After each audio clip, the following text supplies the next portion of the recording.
Hello again, everyone.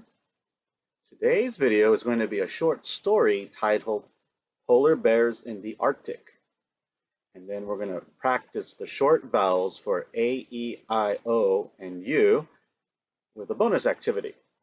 So why don't we go ahead and take a look at that story now. So as I said, here's the title called Polar Bears in the Arctic. And it's written by Yenny Sue with photographs by Peg and Baptiste, student conservationists, illustrations by George Cara and Jean Lotiche, and I butchered that last one, so I apologize for that. Okay, so let's go ahead and read the story now.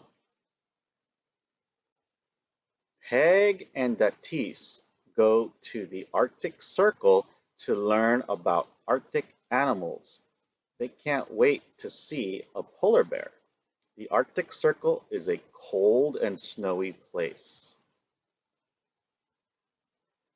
The polar bear sits.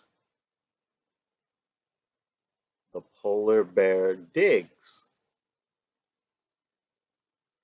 The polar bear nips his pal. The polar bear gets wet.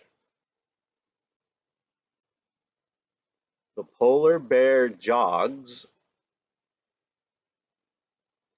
The polar bear walks. Peg and Baptiste tell the class all about polar bears. Look where Peg and Baptiste have been, and here's a map of the Arctic Circle, both here and here. So these are all the places that they've been to. And I've just got some interesting Arctic facts here. As you can see, the name Arctic comes from a Greek word that means near the bear. The lowest temperature recorded in the Arctic is around minus 90 degrees Fahrenheit, minus 68 degrees Celsius. In the winter, the Arctic Ocean has a sheet of thick ice covering it. A person could walk from North America to Asia across the ice without getting wet, and hopefully not freezing either.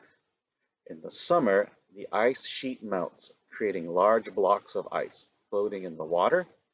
The Arctic Ocean is the smallest ocean in the world.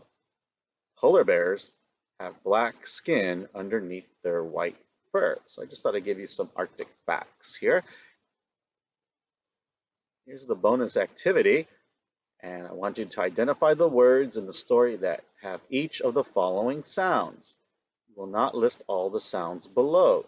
Okay, so I've got short vowels I, E, A, U, and O here.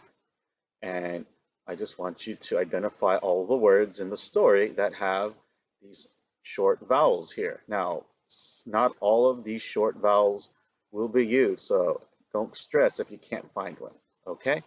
And as always, I will have an answer key and bonus activity in the description down below so you can have a look at that. So that's my video for today. I've actually haven't really done any kind of reading in quite a while, not since my early videos, so I thought I would do a short story with a little bonus activity at the end. And that'll do it for today's video. And as always, thank you so much for spending part of your day with me, and I look forward to seeing you on the next video.